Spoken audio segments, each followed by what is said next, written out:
Yeah, and I think I got one.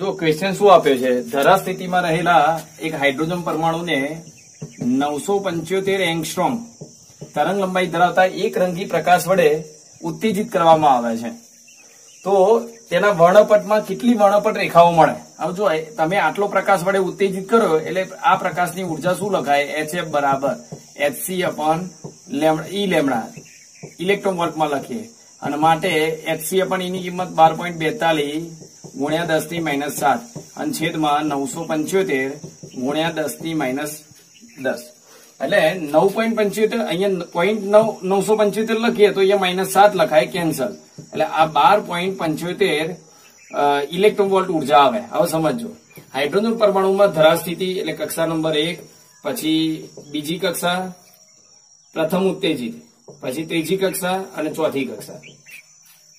જો તમારે ઇલેક્ટ્રોનને અહીંયાથી અહીંયા મોકલવું હોય તો 10.09 ઉર્જાની જરૂર પડે, અહીંયાથી અહીંયા મોકલવું હોય તો 10.21 ઇલેક્ટ્રોન વોલ્ટ ઉર્જાની જરૂર પડે, અહીંયા 12.09, અને અહીંયાથી અહીંયા મોકલવું હોય તો 12.75.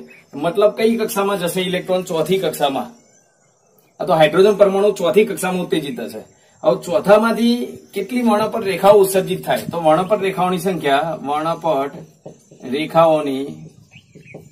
સંખ્યા તો તમારે શું કરવું પડે? એક સૂત્ર છે n(n-1/2), એટલે કઈ કક્ષામાં ગયો છે ઉત્તેજિત થઈને? ચોથી કક્ષામાં. તો કેટલી? 4-1/2, એટલે 4×3=12 એટલે 6 વર્ણપટ રેખાઓ મળે. આ તો બીજી રીત. અહીંયાથી પહેલો કૂદકો અહીંયા મળે, કાં તો 1, કાં તો અહીંયા કૂદકો અહીંયા મળે ને પછી અહીંયા તો 2, અને કાં તો અહીંયાથી કૂદકો અહીંયા મળે પછી અહીંયા મારશે તો 3, એટલે ટોટલ 2, 3 ને 2 અને 1, એટલે ટોટલ 6 વર્ણપટ રેખાઓ મળે. એટલે ઓપ્શનમાં જુઓ તો આન્સર શું આવે? આન્સર નંબર સી આવશે. જો ક્વેશ્ચન શું આપ્યું છે, યંગના પ્રયોગમાં બે કિરણો વચ્ચેનો અથવા બે તરંગો વચ્ચેનો તફાવત લેમ્ડા હોય ત્યારે પ્રકાશની તીવ્રતા I k મળે છે. તો જયારે પદ તફાવત λ/4 હોય ત્યારે તીવ્રતા કેટલી? હવે જો પદ તફાવત, અહીંયા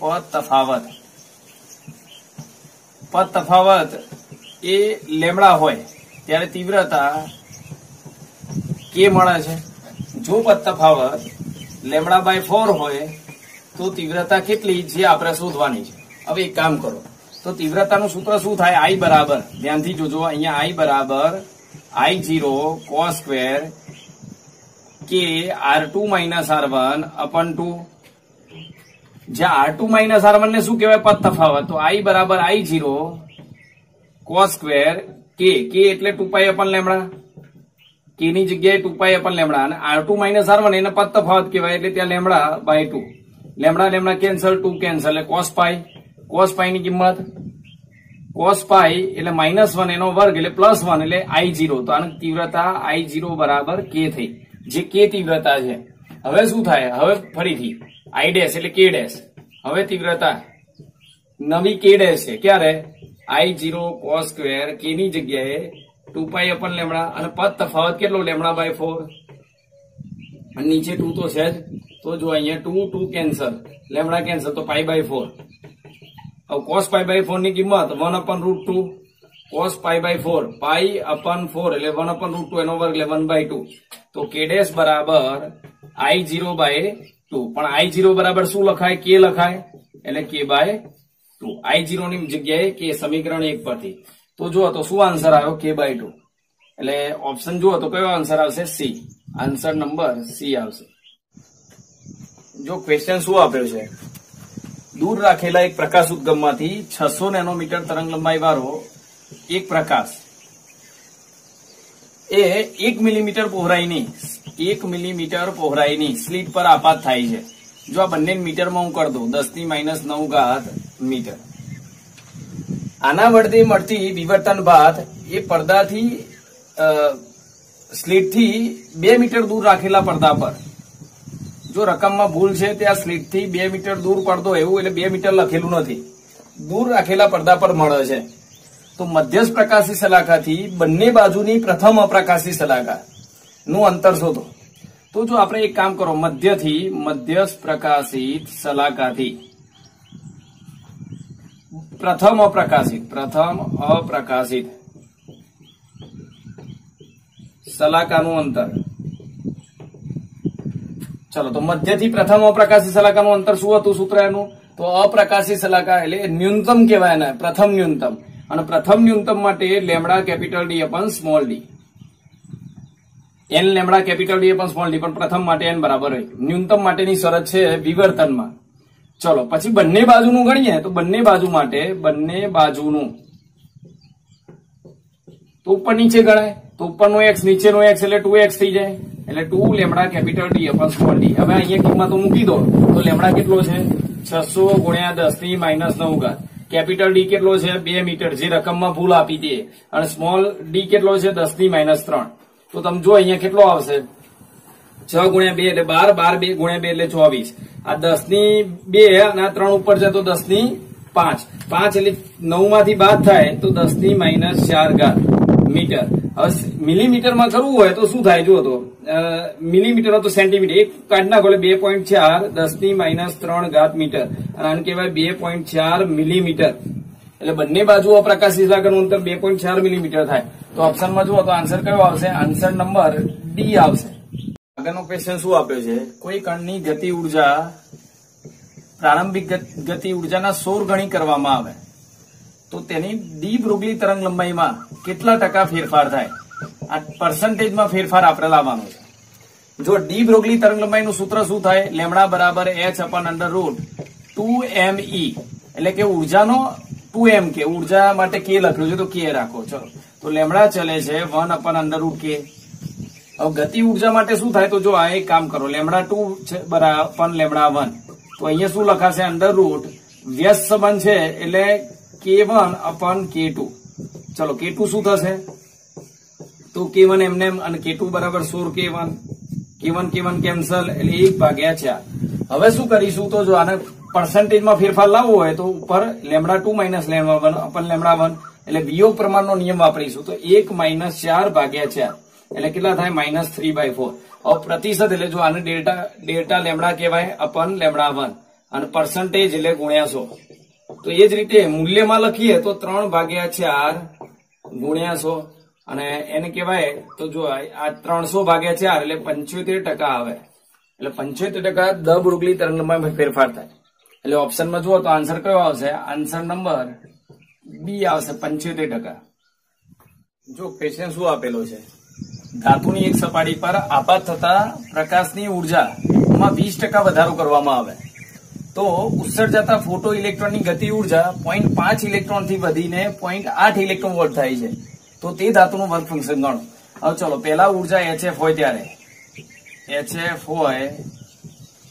ત્યારે આપાત પ્રકાશની ઉર્જા HF હોય ત્યારે ગતિ ઉર્જા શું લખાય? 1/2 mv².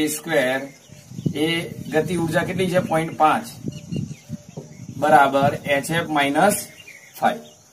હવે ઉર્જામાં 20% વધારો, એટલે 20% વધારો કરતા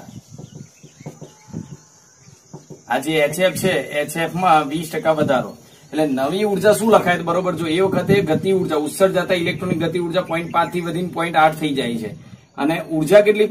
20% વધારી એટલે 120% થાય. 120% એટલે 120/100 એટલે 1.2 HF થાય -5. તો બરોબર, જો પેલા ઉર્જા HF હતી, તમે 20% વધારી એટલે 1.2 થઈ, ત્યારે ગતિ ઉર્જા 0.5 માંથી 0.8 થાય તો વર્ક ફંક્શન કેટલું? તો આ સમીકરણ નંબર 1, આ સમીકરણ 2. હવે ચલો, વર્ક ફંક્શન શોધવું હોય તો આ ભાગને ઉડાડી દો. તો સમીકરણ 1 ને 1.2 વડે ગુણી 2 સાથે, સમીકરણ 2 સાથે લોપ લેતા. ચલો, લોપ લઈ લો. તો આને 1.2 વડે ગુણવાનું છે. એટલે જો 1.2 વડે ગુણો એટલે 0.5 ગુણ્યા 1.2 એટલે 12 5 60 થાય, અને નીચે પાછા 2 શૂન્ય એટલે 0.6 થાય. આ 1.2 HF માઇનસ 1.25. ચલો, નીચે સમીકરણ 2 તો એની સાથે લોપ જ લેવાનો છે સીધો. એટલે શું કર્યું જુઓ તો આને 1.2 વડે ગુણી નાખ્યું. હવે આનો લોપ લઈ લો. તો જો આ માઇનસ થશે, આ પ્લસ થશે, અને આ માઇનસ થશે. પ્લસ છે માઇનસ, માઇનસ એ પ્લસ, એટલે આ બે ઉડી ગયા.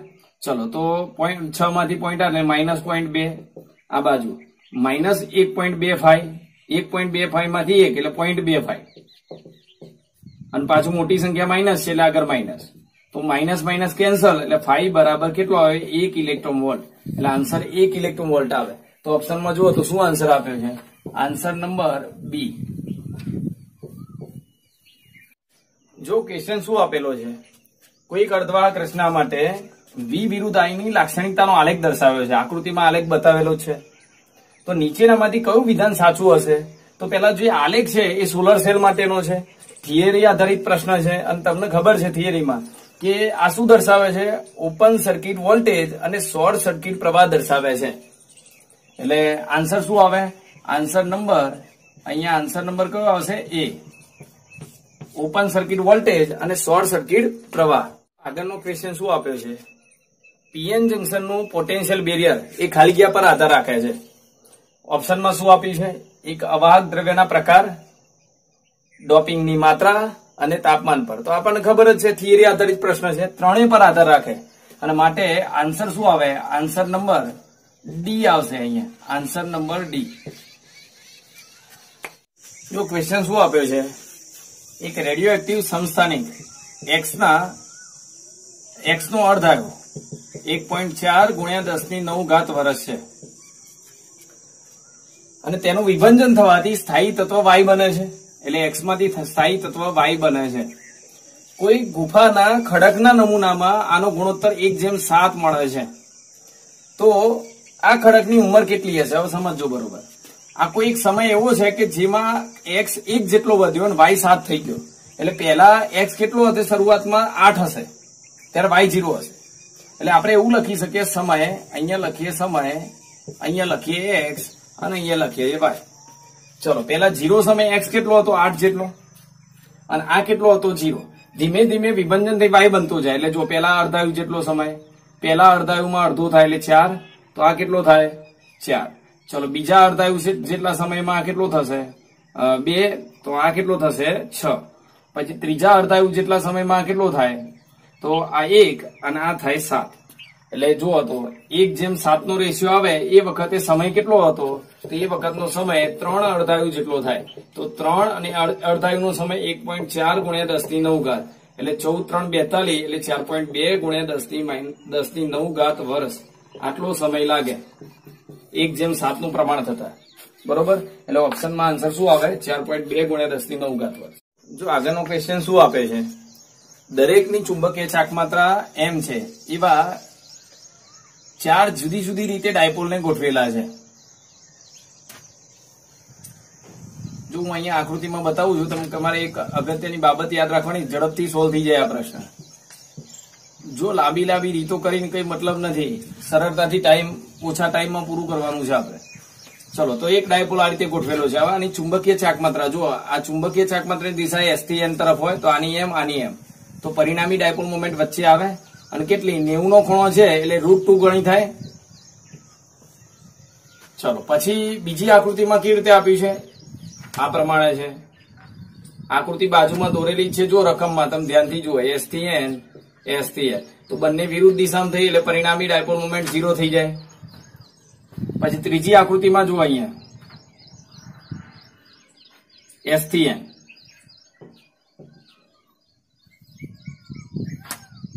બરાબર. ગણીશું નહીં, તમે ધ્યાનથી જોજો. આ ખૂણો 30 નો છે, હું આને બાકી રહેવા દઉં છું.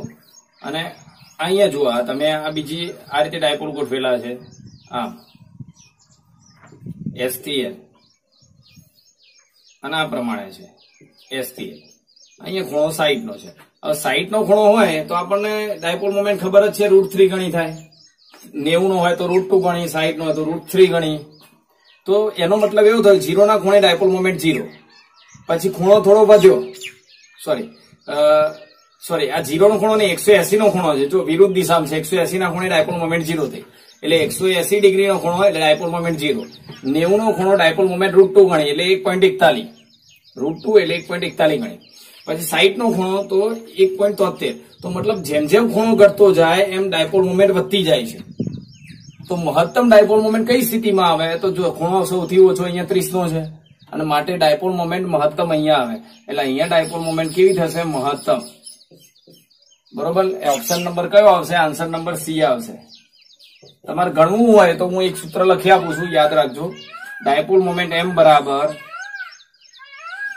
√m1 સ્ક્વેર m2 સ્ક્વેર, એટલે બંને ડાયપોલ મોમેન્ટ સરખી છે, વત્તા 2m1 m2 cos થીટા. હવે થીટા તમારે અહીંયા મૂકી દેવાનો એટલે ડાયપોલ મોમેન્ટ મળી જશે. તો 30 ના ખૂણા માટે ડાયપોલ મોમેન્ટ સૌથી વધારે મળશે.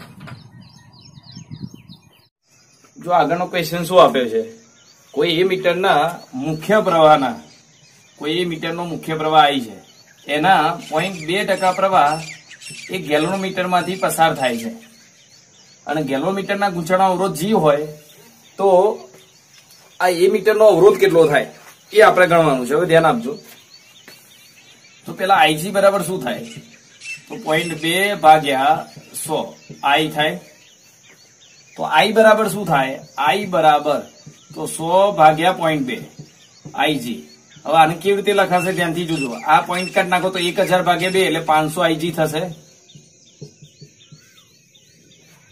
ચલો હવે એ મીટરનો અવરોધ શોધવાનો છે. પેલા એક કામ કરો, એ મીટર કોને કહેવાય સમજી લો. આ ગેલ્વનોમીટર છે, તમને ખબર જ છે એ મીટર બનાવવું હોય તેને સમાંતર શન્ટ જોડવો પડે.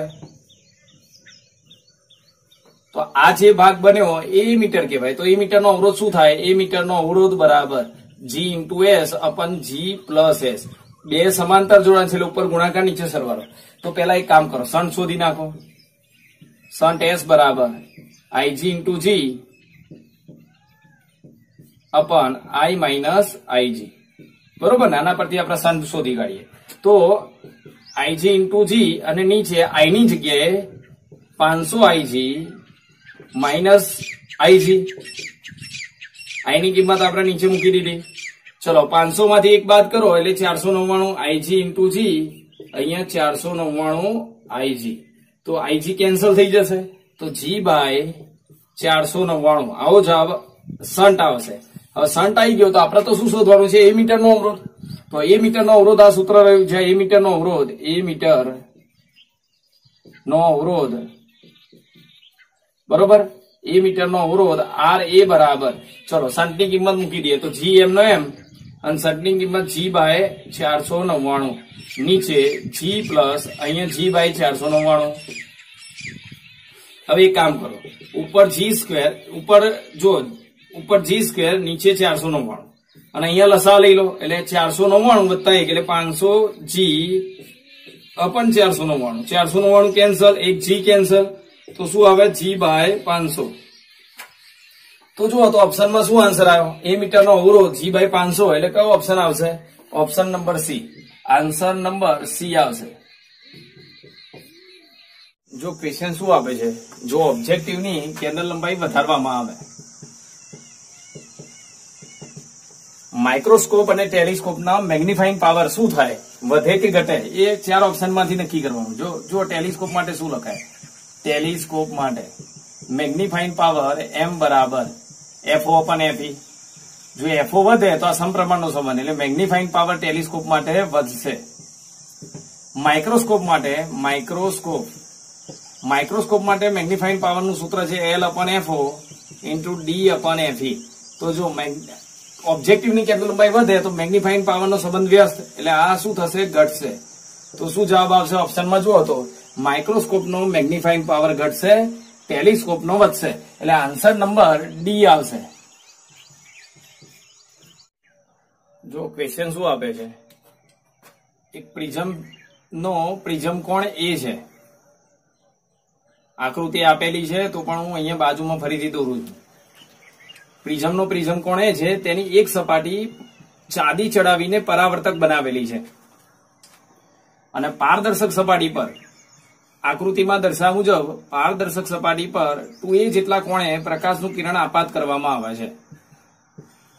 આ કિરણ વક્રીભવન પામી ચાંદીનો ઢોળ ચડાવેલી સપાટી પરથી પરાવર્તન પામી મૂળ માર્ગે પાછું ફરતું હોય તો આ પ્રિઝમ દ્રવ્યનો વક્રીભરાંક ગણો. પ્રિઝમ દ્રવ્યનો વક્રીભરાંક આપણે ગણવાનો છે અને બહારનો માધ્યમ હવા હોય એટલે વક્રીભરાંક 1. ચલો હવે આવો કોઈ ક્વેશ્ચન આપ્યો તો આપણે શું કરવાનું, પહેલા જોવાય તો વક્રીભૂત કોણ કેટલો લખાય R1 અને આ કેટલો, તો લંબ સાથે આ વક્રીભૂત કિરણે બનાવેલ કોણ એટલે આ જે R2 બરાબર 0. તો પહેલું જ આ સૂત્ર વપરાશે, A બરાબર R1 વત્તા R2 R2 તો 0 છે એટલે R1 બરાબર એ થાય. બસ તો R1 મળી ગયો આપણને. આ આપણી પાસે છે તો અહીંયા સ્નેલનો નિયમ વાપરો તો Q પાસે સ્નેલના નિયમ પરથી તો શું લખાશે N1 sin θ1 એટલે N1 sin 2a બરાબર N2 sin R2 N2 sin R1. ચલો N1 એટલે હવાનું માધ્યમ 1 થઈ જાય sin 2a sin 2a ની કિંમત N1 એટલે હવાનું માધ્યમ 1 અને sin 2a એટલે sin 2 θ તો 2 sin θ cos θ થીટા નથી પણ 2a છે તો 2 sin a cos a અને આ બાજુ N2 એટલે N જે શોધવાનો છે અને sin R1 કેટલો આવ્યો R1 ની જગ્યાએ તો sin a કેન્સલ તો પ્રિઝમ દ્રવ્યનો વક્રીમળાંક શું આવ્યો 2 cos a. આ પ્રિઝમ દ્રવ્યનો વક્રીમળાંક થાય તો ઓપ્શનમાં જુઓ તો આન્સર કયો આવશે આન્સર નંબર બી આવશે. જો આગળનો ક્વેશ્ચન શું આપે છે એક વિસ્ટર્ન બ્રિજની બે ભુજાઓમાં 5 ઓહ્મ અને 8 ઓહ્મ અવરોધ છે ત્યારે તટસ્થ બિંદુ ધન છેડાથી L1 અંતરે મળે છે. આ સ્થિતિમાં વિસ્ટર્ન બ્રિજનું શરત શું લખાય 5/r બરાબર L1/100 - L1. હવે અવરોધારને સમાંતર બીજો એક અવરોધાર જોડી દઈએ તો અવરોધારને સમાંતર બીજો અવરોધાર જોડીએ તો સમાંતર જોડવામાં સૂત્ર શું થાય R/2 સમતુલ્ય અવરોધ R/2 થઈ જાય. હવે તો બીજી સ્થિતિમાં તો 5/9 અવરોધ R ની જગ્યાએ R/2 થઈ ગયો અને એ વખતે તટસ્થ બિંદુ ધન છેડાથી 1.6 L1 અંતરે મળે છે. તો અવરોધ R નું મૂલ્ય શોધો એટલે અજ્ઞાત અવરોધ કેટલો છે શોધવાનો. ચલો એક કામ કરો આ બે ઉપર લઈ લો 5/8 અહીંયા 1.6 L1 અપન 100 - 1.6 L1. હવે 5/8 ની જગ્યાએ શું લખાશે તો L1 અપન 100 - L1 આ બાજુ 1.6 L1 ભાગ્યા 100 - 1.6 L1 તો બંને બાજુથી L1 કેન્સલ થઈ જશે. આ 100 - 1.6 L1 અહીંયા આમ ગુણી નાખો જ્યારે અહીંયા ગુણ્યા 2 છે જ. ચલો હવે 100 - L1 આ બાજુ ગુણો એટલે 1.6 100 - L1. ચલો હવે અહીંયા 2 અંદર ગુણીશું તો 200 માઇનસ 16 ગુણ્યા 2 એટલે 32 3.2 L1 આ 160 માઇનસ 1.6 L1. ચલો હવે 3.2 આ બાજુ લાવો અને 160 આમ લઈ લો 200 માઇનસ 160 તો આ 3.2 L1 માઇનસ 1.6 L1. તો જુઓ 3.2 માંથી 1.6 જાય તો કેટલા થાય 1.6 L1 એટલે 32 માંથી 16 એટલે 1.6 16 તો 32 થાય. ચલો હવે આ કેટલા વધ્યા તો 40 1.6 L1 બરાબર 40 બરોબર આવું લખો ને. ચલો આ 1.6 L1 અને આ 40 ચલો તો L1 બરાબર 40 ભાગ્યા 1.6 એટલે આ આવશે 25 તો L1 25 આવ્યો. હવે સમીકરણ નંબર 1 નો ઉપયોગ કરો સમીકરણ 1 પરથી ચલો તો 5/r અહીંયા 25 L1 25 છે નીચે 100 - 25 એટલે 75 તો 25 3 75 તો 3 અહીંયા ગુણી નાખો R આ બદલાઈ દો તો R બરાબર 15 ઓહ્મ એટલે ઓપ્શનમાં જુઓ તો આન્સર શું આવશે R બરાબર 15 એટલે ઓપ્શનમાં આન્સર નંબર બી આવશે. જો આગળનો ક્વેશ્ચન શું આપે છે એક શહેરથી 150 કિલોમીટર દૂર બીજા શહેર સુધી વિદ્યુત પાવરને મોકલવો છે. હવે પ્રતિ કિલોમીટર વોલ્ટેજ ડ્રોપ 8 વોલ્ટ છે તો 150 કિલોમીટર કુલ વોલ્ટેજ ડ્રોપ કેટલો થયો કુલ વોલ્ટેજ ડ્રોપ તો જો પ્રતિ કિલોમીટર 8 વોલ્ટ વોલ્ટેજ ડ્રોપ થાય છે તો 150 કિલોમીટર કેટલો તો 15 ગુણ્યા 8 એટલે 120 અને પાછો 0 એટલે 1200 વોલ્ટ થાય 1200 વોલ્ટ વોલ્ટેજ ડ્રોપ થાય કુલ. પછી પ્રતિ કિલોમીટર અવરોધ છે 0.5 ઓહ્મ તાંબાના તારનો તો 150 કિલોમીટર કુલ અવરોધ કેટલો થાય કુલ અવરોધ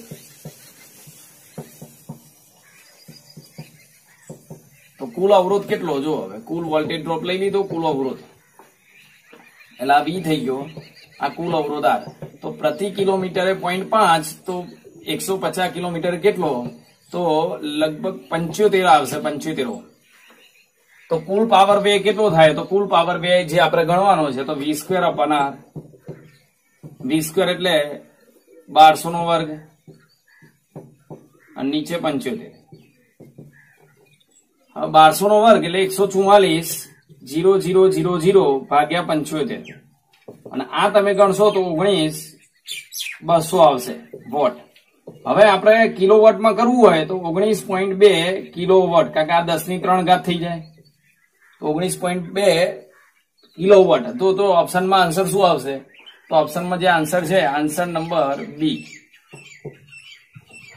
જો આગળનો ક્વેશ્ચન શું આપે છે, એક બેટરીનો આંતરિક અવરોધ શોધવા માટે પોટેન્શિયોમીટર તારની લંબાઈ 4 ઓહ્મ છે, 4 મીટર છે. એના બે છેડા વચ્ચે જોડેલ મુખ્ય બેટરીનું ઈએમએફ 2 વોલ્ટ. હવે આ બેટરીનો આંતરિક અવરોધ, જે બેટરીનો આંતરિક અવરોધ માપવાનો છે એનો આંતરિક અવરોધ બહુ ઓછો છે, અવગણ્ય છે, એટલે બહુ ઓછો અવરોધ હશે. જ્યારે તેના બે છેડા વચ્ચે, બેટરીના બે છેડા વચ્ચે પેલો એક ઇન્ફિનિટી અવરોધ જોડવામાં આવે અને બીજો જોડવામાં આવતો અવરોધ ઇન્ફિનિટી અને બીજો 9.5 ઓહ્મ હોય, ત્યારે અનુક્રમે લંબાઈ 3 મીટર અને 2.85 મીટર મળે છે. તો આ બેટરીનો આંતરિક અવરોધ ગણો. હવે આંતરિક અવરોધનું સૂત્ર છે R બરાબર કેપિટલ R કૌંસમાં L1/L2 ઓછા 1. તો જો R કેટલો છે 9.5, L1 કેટલો 3, નીચે 2.85 ઓછા 1. હવે 9.5 અહીંયા 3 માઇનસ 2.85 લસા લઈ લીધો, નીચે 2.85. હવે આનો ભાગાકાર કરશો એટલે તમે લગભગ 3 આસપાસ આવશે અને 3.5 જેવું આવશે, 3.4 કે 5 જેવું. 3 જેવું રાખો ને, આપણે 3.5 રાખી લઈએ અને અહીંયા આન્સર જે છે 0.15. આનો ભાગાકાર કરો 2.85 નું પણ 9.5 એટલે 3.5 થાય અને આ બાદબાકી કરો એટલે 0.15. એટલે લગભગ આ જે આન્સર છે 0.45 થશે. એટલે બેટરીનો આંતરિક અવરોધ 0.5 ઓહ્મ. એટલે આન્સર જુઓ તો ઓપ્શનમાં આન્સર નંબર સી આવશે, 0.5 ઓહ્મ. જો આગળના પ્રશ્નની રકમ શું આપી છે કે કોઈ વિસ્તારમાં XYZ બિંદુ પાસે સ્થિતિમાન VXYZ બરાબર 6x ઓછા 8xy ઓછા 8y વત્તા 6yz વોલ્ટ છે. તો બિંદુ 1 પાસે, બિંદુ 1 યામ ધરાવતા બિંદુ પાસે 2 કુલમ વિદ્યુત ભાર પર લાગતું બળ, 2 કુલમ વિદ્યુત ભાર પર લાગતું બળ કેટલું હોય આપણે ગણવાનું છે. અને બિંદુ કયું લેવાનું છે?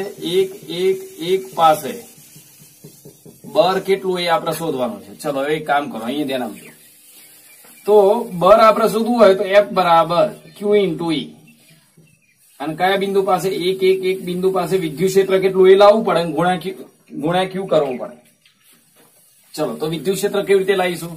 વિદ્યુત ક્ષેત્ર E બરાબર EXI, ધ્યાન આપજો, EXI plus EYJ plus EZK. હવે EXI એટલે શું? તો માઇનસ dV/dx તમને ખબર જ છે, dV/dx I કેપ. આની dV/dy માઇનસ, પણ માઇનસ કોમન કાઢી લઈશું એટલે જો અહીંયા પ્લસ dV/dy J કેપ અને પ્લસ dV/dz z ની સાપેક્ષે સ્થિતિમાનનું વિકલન K કેપ. અને માઇનસ ઓલરેડી પહેલાથી કોમન કાઢી લીધો આપણે. ચલો હવે અહીં એક કામ કરો, v નું x ની સાપેક્ષે વિકલન, જો આનું x ની સાપેક્ષે વિકલન કરો તો કેટલા આવે? x નું x ની સાપેક્ષે વિકલન 6 આવે. અહીંયા x ની સાપેક્ષે વિકલન કરો તો -8y આવે અને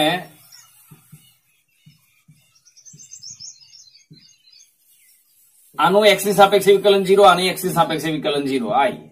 હવે આપણે કયા બિંદુ પાસે શોધીએ છીએ? 1 એટલે x ની જગ્યાએ 1 લખવાનો, y ની જગ્યાએ 1 ને z ની જગ્યાએ 1, એટલે હું અહીંયા 1 લખી દઈશ એટલે અહીંયા 8 જ થઈ જશે. ચલો હવે અહીંયા જો આગળ વત્તા dV/dy y ની સાપેક્ષે વિકલન, એટલે આનું વિકલન y ની સાપેક્ષે થાય નહીં. આનું વિકલન y ની સાપેક્ષે y નું 1 એટલે -8x. હવે x ની જગ્યાએ શું લેવાનું? બિંદુ 1 પાસે એટલે x ની જગ્યાએ 1. પછી આનું y ની સાપેક્ષે વિકલન 1 એટલે 8. પછી આનું y ની સાપેક્ષે વિકલન 1 એટલે વત્તા 6z અને z ની જગ્યાએ આમ પાછા લખવાના 1 એટલે આ તે j કે. ચલો હવે છેલ્લે શું વધ્યું? v નું z ની સાપેક્ષે વિકલન. તો z ની સાપેક્ષે વિકલન આનું ના થાય, આનું ના થાય, આનું ના થાય એટલે કેમાં z નથી. તો આ ઝેડ ની સાપેક્ષે વિકલન ઝેડ નું ઝેડ ની સાપેક્ષે 1 એટલે 6y અને કે કેપ. હવે y ની જગ્યાએ યામ શું લખવાના? તો 1. y નો યામ 1 એટલે અહીંયા 1. બરોબર. આ રીતે વિદ્યુત ક્ષેત્ર આપણું મળી જાય. એટલે શું થાય વિદ્યુત ક્ષેત્ર જુઓ તો અહીંયા વિદ્યુત ક્ષેત્ર E બરાબર આ 6 માંથી -8 એટલે -2 અને માઇનસ માઇનસ +2 એટલે 2y. આ -8 એટલે -16 એમાંથી 6 ગયા એટલે -10 અને માઇનસ માઇનસ પ્લસ એટલે +10 જે કે અને છેલ્લે +6k અને આગળ માઇનસ આમ અંદર ગુણી જાય -6k.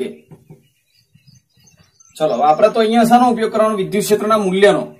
અને માટે વિદ્યુત ક્ષેત્ર હવે વિદ્યુત ક્ષેત્રનું મૂલ્ય લઈએ તો √2 નો વર્ગ વત્તા 10 નો વર્ગ વત્તા -6 નો વર્ગ એટલે કેટલો થાય? 2 નો વર્ગ 4 વત્તા 10 નો વર્ગ 100 વત્તા 6 નો વર્ગ 36. 36 માં 4 ઉમેરો એટલે 40 અને 100 એટલે 140. 140. હવે 140 એટલે 35 ગુણ્યા 4 થાય. 35 દુ 70 અને 35 દુ 70 એટલે લગભગ 4 વખત થાય. એટલે તો શું થયું? 2 √35. આ વિદ્યુત ક્ષેત્ર E નું મૂલ્ય આવી ગયું. હવે તમે અહીંયા વિદ્યુત ક્ષેત્ર બારમાં મૂકી દો. જો 2 કુલમ વિદ્યુત ભાર પર Q ની જગ્યાએ 2 કુલમ અને વિદ્યુત ક્ષેત્રનું મૂલ્ય 2 √35 એટલે કેટલું થયું? 4 √35 એટલે લાગતું બળ 4 √35 ન્યૂટન આવશે. એટલે જો આમાં આન્સર શું આવશે? 4 √35 એટલે શું આન્સર આવે? જો તો ઓપ્શનમાં તો આન્સર નંબર ડી આવશે 4 √35.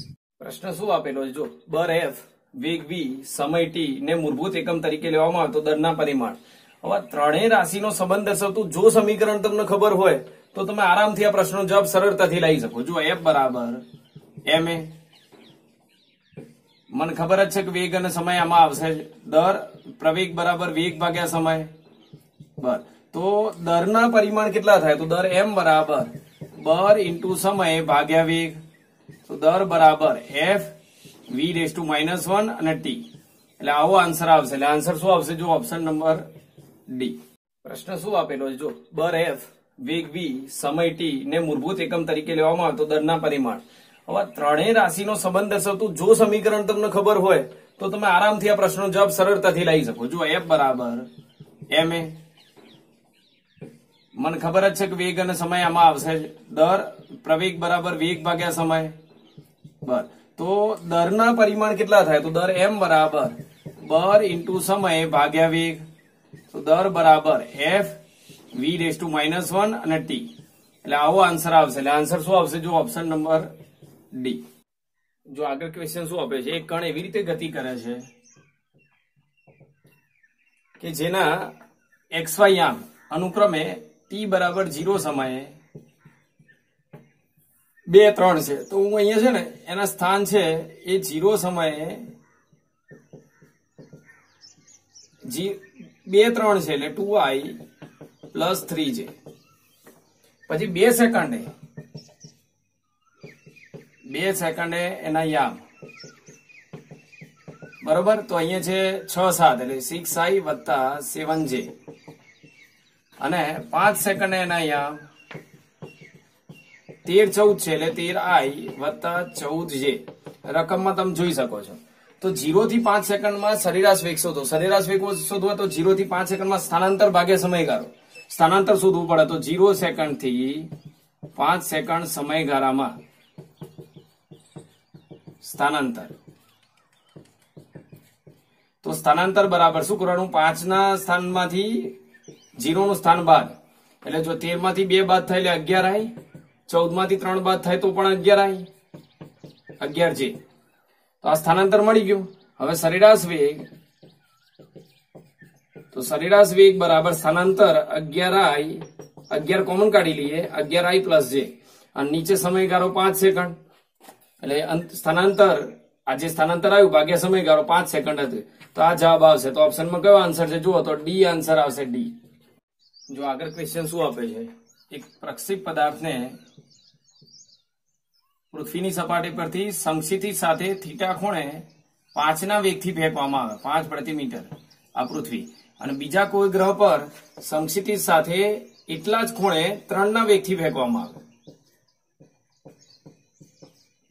જો પ્રક્ષી પદાર્થના ગતિપથ ગ્રહ પર અને પૃથ્વી પર ગતિપથ બધી રીતે સમાન હોય તો આપેલ ગ્રહ પર ગુરુત્વપ્રયોગનું મૂલ્ય કેટલું, જે આપણે શોધવાનું છે. પૃથ્વી પર ગુરુત્વપ્રયોગ 9.8 મીટર પ્રતિ સેકન્ડ સ્ક્વેર છે. આ રકમમાં આપેલું છે. ચલો, તો બધી રીતે ગતિપથ સમાન એટલે મહત્તમ અવધિ બંનેની સમાન, પૃથ્વી માટે, અર્થ માટે અને ગ્રહ માટે. મહત્તમ અવધિ પ્લેનેટ માટે બંને માટે સમાન. મહત્તમ અવધિનું સૂત્ર v²/r, સોરી v²/g, અહીંયા v²/g. તો અહીંયા જો v²/g', તો પૃથ્વી માટે વેગ 5 છે એટલે 25, નીચે g 9.8. ગ્રહ માટે વેગ 3 છે એટલે 3 નો વર્ગ 9 અને g' શોધવાનો છે આપણે. તો ગ્રહ પર ગુરુત્વપ્રવેગ g' બરાબર આ ઉપર જશે 9 × 9.8 ભાગ્યા 25. ચલો, આનો ગુણાકાર કેટલો થશે? તો આ લગભગ 10 × 90 ભાગ્યા 25 થાય એટલે 25 × 3 75 થાય અને ઉપર થોડા 75 એટલે લગભગ 15, તો 150 એટલે 25 150 એટલે લગભગ 6 જેટલો 1.6 આસપાસ જવાબ આવે. આનો લગભગ આટલો જવાબ થાય મીટર પ્રતિ સેકન્ડ સ્ક્વેર. તો ઓપ્શનમાં શું આન્સર છે જુઓ તો 3.6 નથી પણ 3.5 છે એટલે આન્સર નંબર એ આવશે. જો આગળનો ક્વેશ્ચન શું આપે છે, બ્લેક હોલ એ એવી વસ્તુ છે કે જેની અંદર ગુરુત્વાકર્ષી ક્ષેત્ર એટલું બધું પ્રબળ થઈ જાય છે કે જેથી પ્રકાશ બહાર નીકળી શકતો નથી. તો પૃથ્વીનું કેટલી ત્રિજ્યા સુધી સંકોચન કરીએ, એટલે પૃથ્વીની કેટલી ત્રિજ્યા સુધી સંકોચન કરવામાં આવે કે જેથી પ્રકાશ બહાર નીકળી શકે નહીં, મતલબ એ પૃથ્વી બ્લેક હોલ બની જાય. રકમ બરોબર ધ્યાનથી વાંચો. અને પૃથ્વીનું દર એ 5.98 × 10⁻24 kg છે. હવે જો પૃથ્વી પ્રકાશનો વેગ તો 3 × 10⁸ જ હોય, એ તો બદલાવાનો છે જ નહીં. હવે પૃથ્વીની ત્રિજ્યા કેટલી સંકોચાય કે જેથી પ્રકાશ બહાર ના નીકળી શકે, મતલબ નિષ્ક્રમણ ઝડપ જેટલી મૂલ્ય થઈ જાય. એટલે જો હવે પૃથ્વીનું સંકોચન થઈ એની નિષ્ક્રમણ ઝડપ એ પ્રકાશના વેગ જેટલી થઈ ગઈ 3 × 10⁸. તો પ્રકાશનો વેગ 3 × 10⁸, એનાથી વધારે વેગ હોય તો જ બહાર નીકળી શકે પ્રકાશ. નિષ્ક્રમણ ઝડપ કરતા સહેજ ઓછો એટલે પ્રકાશના વેગ જેટલું નિષ્ક્રમણ ઝડપ થઈ જાય પૃથ્વીની, તો પ્રકાશ બહાર નીકળી શકે નહીં. તો હવે શું લખીશું અહીંયા જો, તો નિષ્ક્રમણ ઝડપનું સૂત્ર શું, 2gm/r², સોરી m/r, અને અહીંયા 3 × 10⁸. પ્રકાશનો વેગ વર્ગમૂળ કાઢી નાખો તો અહીંયા વર્ગ થઈ જશે 3 × 10⁸ એનો વર્ગ. હવે આપણે ત્રિજ્યા શોધવાની છે તો r બરાબર 2gm/ આ છેદમાં જશે 3 × 10⁸ એનો વર્ગ. હવે અહીંયા કિંમતો મૂકી દઈએ તો r બરાબર g ની કિંમત g બરાબર તો 1.67 × 10⁻11, m ની કિંમત 5.98 × 10⁻24, અને નીચે 3 × 10⁸ એટલે 9 × 10⁻16 એનો વર્ગ કરી દીધો. અને આ સાદુરૂપ તમે આપશો એટલે લગભગ કિંમત આવશે 9 × 10⁻3. બરોબર. હવે આગળ જો, તો r ચલે છે, આને લગભગ આપણે 10 ગણી શકીએ. તો r બરાબર 10⁻1 - 3 10⁻2 મીટર, એટલે 10⁻2 મીટર આન્સર આવે. એટલે આન્સર કયો આવશે ઓપ્શનમાં જુઓ તો સી આન્સર આવશે. જો આગળનો પ્રશ્ન શું આપે છે, એમ દરના કોઈ કણ પર લગાડેલ બળ વિરુદ્ધ સમયનો આલેખ દર્શાવેલો છે. 0 થી 8 સેકન્ડ દરમિયાન, જો આલેખમાં જુઓ 0 થી 8 સેકન્ડ દરમિયાન એના વેગમાનમાં થતો ફેરફાર શોધવાનો છે. તો જો વેગમાનમાં થતો ફેરફાર, વેગમાનમાં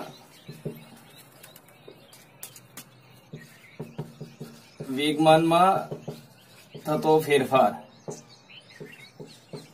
તો તમે આલેખમાં જોઈ શકો છો વેગમાનમાં થતો ફેરફાર. તો પહેલો આલેખ ઉપર તરફ છે એટલે ત્રિકોણ, અહીંયા શું કરવું પડશે, બળ વિરુદ્ધ સમયનો આલેખ છે, વેગમાનનો ફેરફાર શોધવાનો. જો બળ f વિરુદ્ધ સમયનો આલેખ અને વેગમાનનો ફેરફાર, તો f બરાબર ΔP/ΔT. તો ΔP બરાબર f × ΔT, અને ગુણાકાર આવે એટલે ક્ષેત્રફળ આવે. 1/2 પાયો ગુણ્યા વેગ, એમાં ગુણાકાર થાય, લંબાઈ ગુણ્યા પહોળાઈ, તો ક્ષેત્રફળ આવે. એટલે ક્ષેત્રફળ લેવું પડે. તો જો ઉપરનો ભાગનું ક્ષેત્રફળ, પેલા ત્રિકોણ OAB નું ક્ષેત્રફળ હવે આ ત્રિકોણ જો લંબચોરસ નીચે તરફ છે એટલે ચતુષ્કોણ BCDE નું ક્ષેત્રફળ અને પાછું ઉપર તરફ છે એટલે ચતુષ્કોણ EFGH નું ક્ષેત્રફળ. આ ઉપર છે એટલે ધન, આ નીચે છે એટલે ઋણ, અને ઉપર છે એટલે ધન. હવે શું કરીશું જુઓ તો આમાં હા પાયો ગુણ્યા વેદ, તો પાયો કેટલો છે 0 થી 2 એટલે 2, અને વેદ કેટલો 6 ઓછા. હવે આમાં જો BCD માં તો 2 થી 4 એટલે લંબાઈ 2 થાય, અને પહોળાઈ કેટલી છે ઉપર 3, નીચે 3 તરફ જેટલી. ઋણ તો આપણે લખી જ દીધો છે એડવાન્સમાં. ચલો હવે અહીંયા જો આ કેટલું છે તો 4 થી 8 એટલે 4 છે, 4 થી 8 એટલે 8 માંથી 4 બાદ કરો એટલે 4, અને ઊંચાઈ કેટલી છે 3. તો જો આ 2 કેન્સલ એટલે 6 માઇનસ 3 દુ 6 અને વત્તા 12, 6 કેન્સલ એટલે જવાબ શું આવશે 12 જવાબ આવશે. બરોબર, કિલોગ્રામ મીટર પર સેકન્ડ. તો આન્સર શું આવશે જુઓ તો ઓપ્શનમાં સી આન્સર આવશે. જો આગળનો ક્વેશ્ચન શું આપે છે, M1 M2 M3 દળના 3 બ્લોક છે. જો આકૃતિ દોરેલી છે હું ફરીથી અહીંયા દોર દઉં છું. એ પુલી P પરથી એકબીજા સાથે પસાર કરી જોડેલા છે. M2 દળ છે, M3 અને M1 દળનો પદાર્થ નીચે મુક્ત રીતે લટકાવેલો છે. આ રફ સપાટી પર બંને પદાર્થ M2 અને M3 દળના પદાર્થ બાંધેલા છે, અને અહીંયા ઘર્ષણાંક મ્યુ છે. તો આ તંત્રનો પ્રવેગ શોધો. હવે જો અહીંયા પ્રવેગ શોધવા માટે તંત્રનો પ્રવેગ બરાબર કુલ બળ ભાગ્યા કુલ દર. પરિણામી બળ શું લખવાય, તો પરિણામી બળ જો આ બળ નીચે તરફ આવે એટલે M1G, અને આ બળ પાછળ તરફ આવે ગતિની વિરુદ્ધ, કારણ કે ગતિ આમ થવાની, ગતિની વિરુદ્ધ પાછી મ્યુ ઇન્ટુ N એટલે M2G, અહીંયા મ્યુ M3G. તો શું થશે જુઓ તો M1G minus mu M2G minus mu M3G. કારણ કે આ વિરુદ્ધ દિશામાં છે એટલે 2 બાદ થશે, એટલે ઉપર પરિણામી બર, આ બરમાંથી આ 2 બર બાદ, અને નીચે કુલ દર, તો ત્રણેય પદાર્થનું દર. હવે રકમમાં જુઓ તમે ત્રણેય પદાર્થનું દર સમાન આપેલું છે, તો ત્રણેય પદાર્થનું દર સરખું હોય તો M કોમન કાઢી લો અહીંયાથી.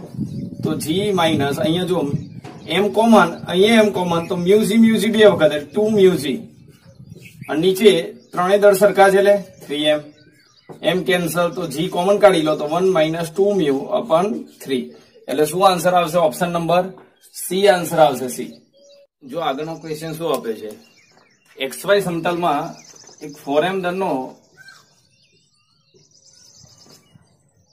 એક બોમ્બમાં એકાએક વિસ્ફોટ થતા તેના 2 ટુકડાઓ M દળના 2 ટુકડાઓ V વેગથી પરસ્પર લંબરૂપે ફેંકાય છે. એટલે એક ટુકડો આ બાજુ ફેંકાયો V વેગથી, અને બીજો ટુકડો આમ ફેંકાયો V વેગથી.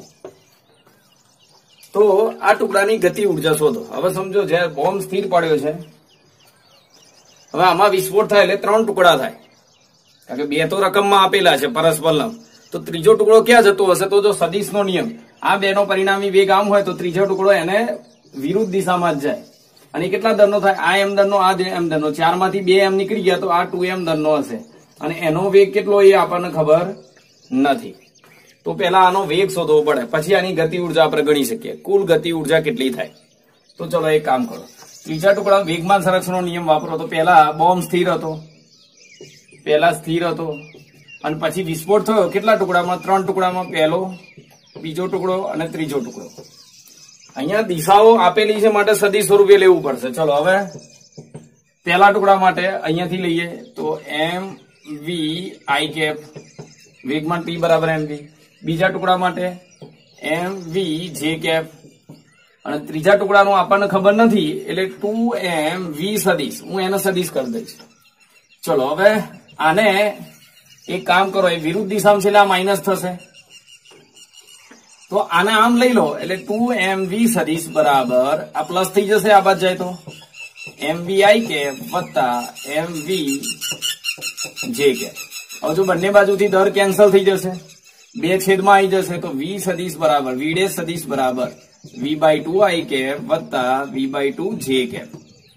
અને પછી જો મૂલ્ય શોધવું હોય આ વેગનું, તો વી ડેશ બરાબર વર્ગમૂળમાં ઘટકોનો વર્ગ v²/4 અને આ ઘટકનો વર્ગ v²/4 એનું વર્ગમૂળ એટલે આ મૂલ્ય થઈ ગયું. તો શું મૂલ્ય આવશે જુઓ તો આનું વર્ગમૂળ આપણે શું કોમન નીકળશે આમાંથી તો v²/4 એનું કોમન કાઢીએ એટલે v/2 અને વર્ગમૂળમાં 1 + 1 જો પેલા v²/4 કોમન કાઢે તો v નો વર્ગમાંથી 2 અને વર્ગમૂળ નીકળી ગયા અને 4 નો વર્ગમૂળ 2 થાય.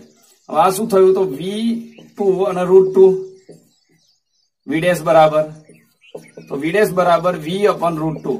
તો ત્રીજા ટુકડાનો જે વેગ છે એ આટલો આવશે v/√2. હવે ગતિ ઉર્જા તો કુલ ગતિ ઉર્જા તો પહેલા ટુકડાની ગતિ ઉર્જા 1/2 mv², બીજા ટુકડાની 1/2 mv² અને ત્રીજા ટુકડાની 1/2 દર કેટલું છે ડબલ 2m અને વી ડેશ એટલે કેટલો આવ્યો v/√2 એનો વર્ગ. તો તમે અહીંયા જુઓ આ કેટલા થઈ ગયા અડધો અને અડધો ભાગ એટલે 1 થઈ જાય mv² અને અહીંયા 2 કેન્સલ એટલે mv²/2 v નો વર્ગ અને √2 નું 2 થઈ જશે. 2 નો લસા લઈ લો તો 2 નો લસા લો તો 2 વત્તા એટલે 3/2 mv².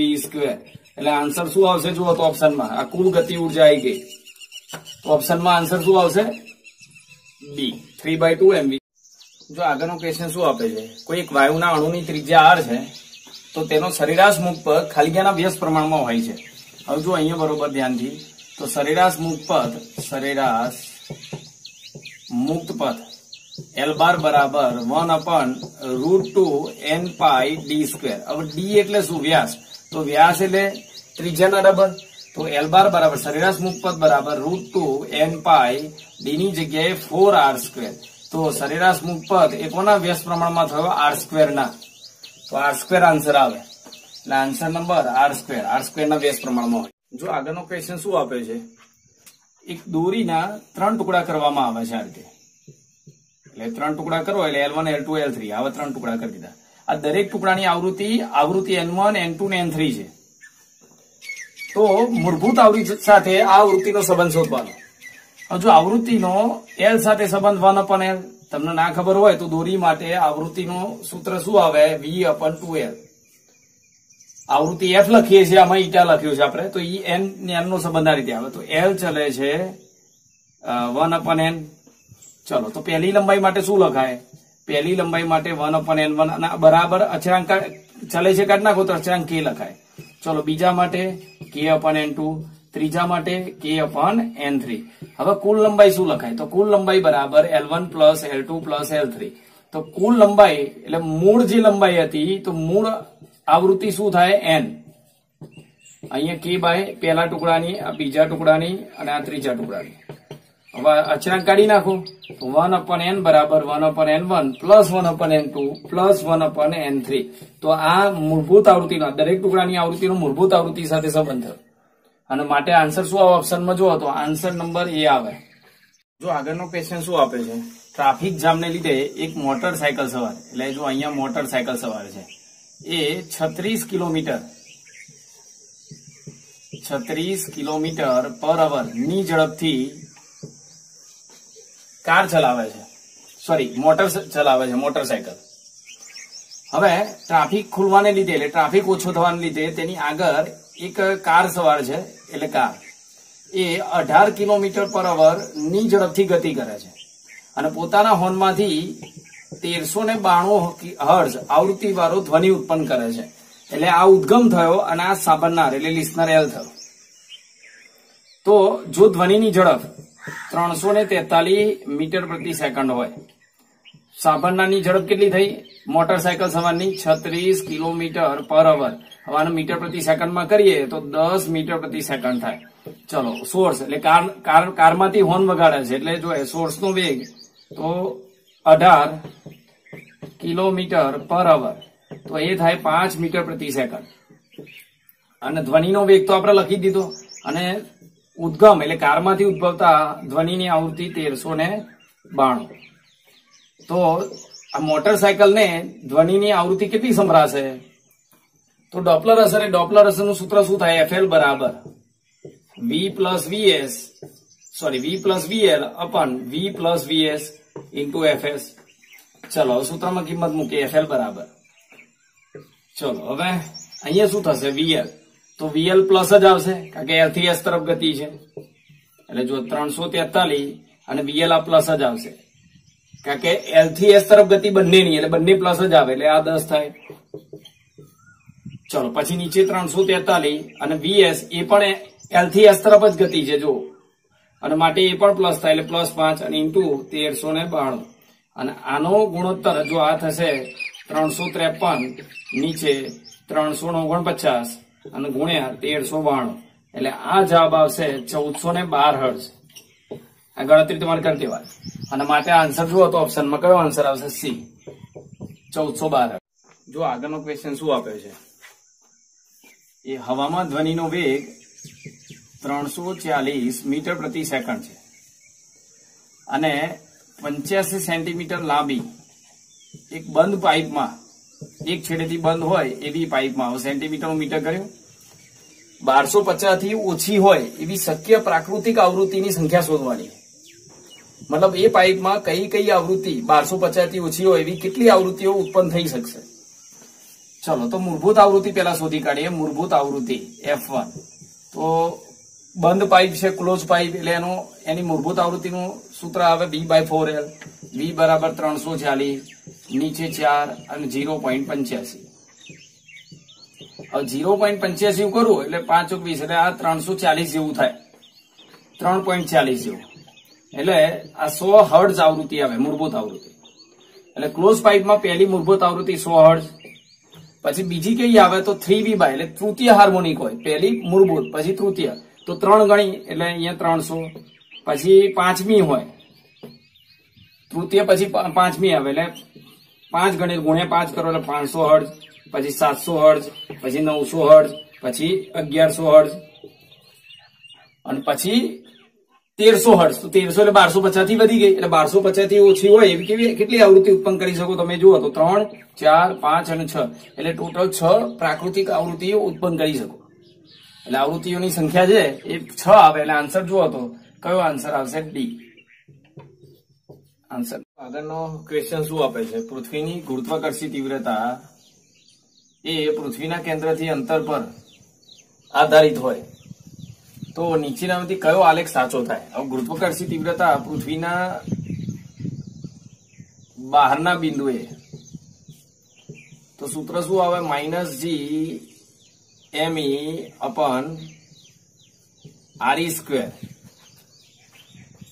બહારના બિંદુએ r અંતર હોય તો r² આવું થાય એટલે E નો r સાથે સંબંધ -1/r² આવે એટલે વ્યાસ પ્રમાણનો સંબંધ આવે. પછી સપાટી પર તીવ્રતા કેટલી થાય? સપાટી પર તો E બરાબર -G_me/RE². આ તમને ખબર જ છે. તો E ચલે છે અચર આવે એટલે મહત્તમ આવે. અચર અને મહત્તમ. અને પછી અંદરના બિંદુએ ગુરુત્વાકર્ષી તીવ્રતા શું થાય? તો -G_me/RE² × r એટલે E ચલે છે r આવે. તો એક તો ગુરુત્વાકર્ષી તીવ્રતા છે એ ઋણ છે, આ દિશા છે ને એ એકમ સદિશની ઋણ છે. અહીંયા એકમ સદિશ પાછળ લખવું હોય ને તો એટલે ગુરુત્વાકર્ષી તીવ્રતા વિરુદ્ધ અંતરનો આલેખ. ચલો કેન્દ્રથી શરૂ કરો 0 થી તો અંદરના બિંદુએ સમપ્રમાણનો સંબંધ એટલે સુરેખ આવે. સપાટી પર એટલે r બરાબર RE પૃથ્વીની સપાટી પર મહત્તમ થાય અને પછી વ્યસ્ત પ્રમાણનો સંબંધ આવે એટલે આમ આલેખ આવે. બરોબર. ઉલટો આલેખ કેમ લીધો? કારણ કે એની દિશા છે ઋણ છે. ઋણ મતલબ દિશા નીચે તરફ છે. આ દિશા બતાવે છે. મૂલ્યમાં ખાલી આટલું જ થાય મૂલ્યમાં G_me/RE². તો આ સૂત્ર ખબર હોય તો તમે આલેખ યાદ રાખી શકો.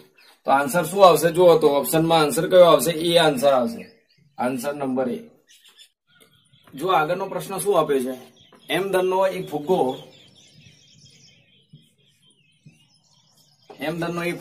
એ જેટલા પ્રવેગથી નીચે તરફ ગતિ કરે છે. બરોબર. તો યાદ રાખો એ વખતે નીચે તરફ ગતિ માટે વજન બળ mg, આભાસી બળ ma. તો પરિણામી બળ શું લખાય નીચે તરફ ગતિ માટે? તો પરિણામી બળ બરાબર તો વિરુદ્ધ દિશામાં છે એટલે બાદબાકી થાય mg - ma. ચલો હવે આમાંથી કેટલું દર ઓછું કરીએ? તો આપણે ધારી લો કે m' દર ઓછો કર્યો આમાંથી કેટલું દર ઓછું કરવામાં આવે તો નવું દર કેટલું થાય? ધારો કે 10 હોય, 2 ઓછું કર્યું તો 8 વધ્યું. હવે એ ફુગ્ગો ઉપર તરફ ગતિ કરે છે તો એ વખતે શું લખાય? ઉપર તરફ ગતિ હોય તો જો m minus m dash into g, વજન બર તો નીચે જ આવે, આભાસી બર નીચે આવે, ગતિ ઉપર તો આભાસી બર નીચે, એટલે m minus m dash into a. તો આમાં પરિણામી બળ શું લખાય? m minus m dash into g plus m minus m dash into a. બરોબર? તો આ કેટલું દર તમે એમાંથી ઓછું કર્યું હશે આપણે શોધવાનું. તો આ બેને સરખાઈ દો. તો mg માઇનસ ma બરાબર m minus m dash into g plus m minus m dash into a. કારણ કે એટલા જ પ્રવેગથી ગતિ કરે છે એટલે બેને સરખાઈ શકીએ, બળ સરખું થાય પરિણામી પ્રવેગ વડે. તો જો mg માઇનસ ma, અહીંયા mg માઇનસ m ડેશ જી, ma માઇનસ m ડેશ એ. હવે જો તો m એ બધામાંથી કેન્સલ થઈ જશે, સોરી હો, mg માઇનસ ma. ચલો હવે ધ્યાનથી જોજો. હવે m ડેશ વાળો ભાગ જોડે લાવો અને પેલી બાજુ લઈ લો, એટલે m ડેશ જી વત્તા m ડેશ એ. ચલો m ડેશ જી અને m ડેશ એ અહીંયા બરાબર ની પેલી બાજુ, અને પેલું આ બાજુ લાવી દો, એટલે mg વત્તા ma. આ mg પણ આ બાજુ આવશે એટલે માઇનસ mg વત્તા ma. તો જો આ mg પ્લસ માઇનસ નીકળી ગયા, m ડેશ કોમન કાઢો તો g પ્લસ a. હવે અહીંયા શું થશે? ma બે વખત એટલે 2ma. તો m ડેશ બરાબર 2ma અપન g પ્લસ a. એટલે આવો આન્સર આવશે. તો ઓપ્શનમાં કયો આન્સર છે જુઓ તો એ આન્સર છે, એટલે ઓપ્શનનો આન્સર નંબર એ આવશે. જો આગળ ક્વેશ્ચન શું આપે છે? 50 kg દર અને 0.5 મીટર ત્રિજ્યાનો એક ઘન નળાકાર તેની અક્ષને અનુલક્ષીને પરિભ્રમણ કરી શકે છે, અને તેના ફરતે અહીંયા દોરી વીંટારેલી છે, આમ એની આજુબાજુ આમ દોરી વીંટારેલી છે.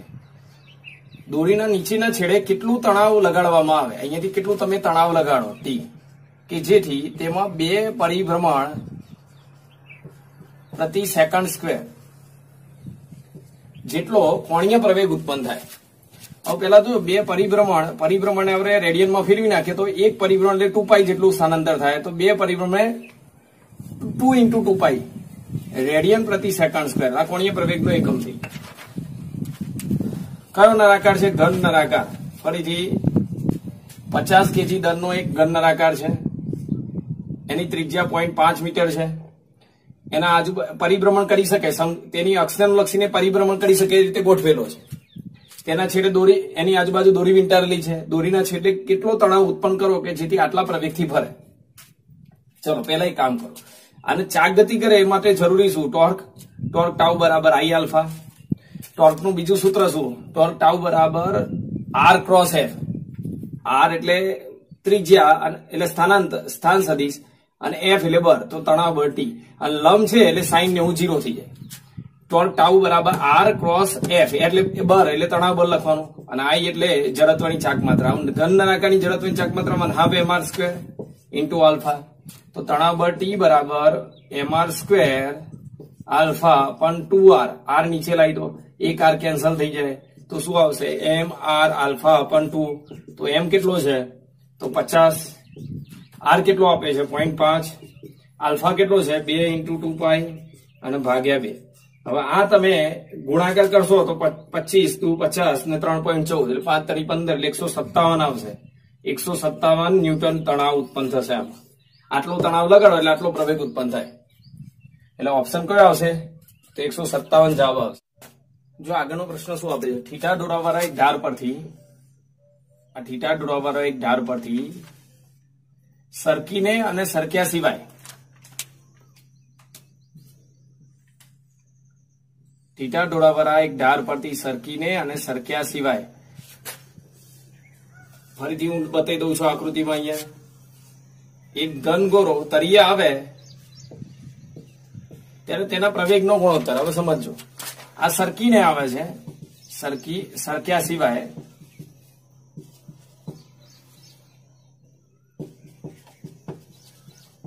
ગબડીને, અને આ સરકીને આવે છે. તો તો બંનેનો પ્રવેગ શું થાય? હવે જો સરખે સિવાય ગબડતો પદાર્થ હોય એના માટે પ્રવેગ તમને ખબર છે, ચાક ગતિવાળા ચેપ્ટરમાં કોન્સેપ્ટ ખબર, G sin θ અપન 1 plus k square અપન r square. અને સરખીને જો આવતું હોય તો ઢાળને સમાંતર ગુરુત્વ પ્રવેગ આમ હોય તો અહીંયા પ્રવેગ શું આવે? ઢાળને સમાંતર ઘટક સાઇન ઘટક થાય, તો એ પ્રવેગ થાય G sin θ. હવે આ બંને પ્રવેગનો ગુણોત્તર આપણે કરવાનો છે. તો જો પેલા ઘન ગોળા માટે k સ્ક્વેર અપન r સ્ક્વેર કેટલો થાય? તો 2/5. અહીંયા 2/5, કાં તો k સ્ક્વેર ની કિંમત મૂકો, નીચે r સ્ક્વેર 2/5 આવી જશે. હવે અહીંયા કિંમત a1 બરાબર G sin θ અપન 2/5, 1 પ્લસ 2/5 એટલે G sin θ. અને 2 નો લસા 5 નો લસા લો, 5 ને 2 7, 7 ભાગ્યા 5 થાય, 5 ઉપર જાય એટલે 5 ભાગ્યા 7 G sin θ. ચલો હવે આ પ્રવેગ કેટલો છે? તો G sin θ. તો હવે બંનેનો ગુણોત્તર સરક્યા સિવાય ગબડી નહીં આવતા અને સરકી નહીં આવતા પ્રવેગનો ગુણોત્તર તો શું થાય? જુઓ તો 5/7 G sin θ. અને આ શું છે? તો a2 બરાબર G sin θ ઉડી જાય એટલે 5/7. એટલે આન્સર શું આવશે? જુઓ તો ઓપ્શનમાં આન્સર નંબર એ આવશે 5/7. જો આગળનો ક્વેશ્ચન શું આપે છે? એક r ત્રિજ્યાના વાહક ગોળા પર, એટલે r ત્રિજ્યાનો વાહક ગોળો છે એના પર Q જેટલો, કેપિટલ Q જેટલો વિદ્યુતભાર નિયમિત રીતે મૂકવામાં આવે તો તેના કેન્દ્ર પર વિદ્યુત સ્થિતિમાન, કેન્દ્ર પર વિદ્યુત સ્થિતિમાન કેટલું આવે? તો ગોળાની અંદર વાહક ગોળો એટલે ગોળાકાર કવચ, અને કવચની અંદર વિદ્યુત સ્થિતિમાન એટલે સપાટી જેટલું હોય એટલે કે Q અપન r એટલે Q અપન 4πε0r. અને અંદર વિદ્યુત ક્ષેત્ર કેટલું? તો કવચની અંદર વાહક ગોળો એટલે કવચ જેવું ગણી શકાય, અને અંદર વિદ્યુત ક્ષેત્ર 0.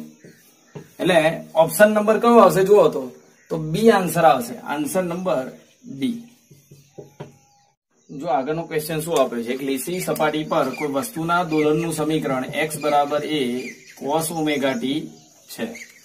તો નીચેનામાંથી કયો આલેખ એ સમય સાથે પ્રવેગનો ફેરફાર દર્શાવે છે? મતલબ પ્રવેગ લાવવાનો છે. તો જો પેલા વેગ લખીએ તો વેગ બરાબર તો સમયની સાપેક્ષે આ સ્થાનનું વિકલન એટલે a cos નું માઇનસ સાઇન અને ωt નું ઓમેગા. ચલો એટલે આ રીતે આવશે. હવે પ્રવેગ બરાબર તો પ્રવેગ બરાબર શું થાય? માઇનસ a ઓમેગા સાઇન નું કોસ અને ωt નું ઓમેગા એટલે ઓમેગા સ્ક્વેર. તો મતલબ પ્રવેગ વિરુદ્ધ સમયનો આલેખ દોરીએ, પ્રવેગ વિરુદ્ધ સમયનો આલેખ. તો જો અહીંયા માઇનસ કોસ છે અને કોસ વિધેય કેવી રીતે દોરાય? માઇનસ કોસ એટલે ઊંધો આ રીતે થાય. કોસ હોય તો આમ આવે, તો માઇનસ કોસ એટલે ઉલટો આવે, એટલે આ આલેખ આવશે. એટલે ઓપ્શનમાં જુઓ તો આન્સર કયો આવશે? આન્સર નંબર સી આવશે. જો આગળનો ક્વેશ્ચન શું આપે છે? સમાંતર પ્લેટ કેપેસિટર, જો આકૃતિ આપી છે ફરીથી હું દોરું છું.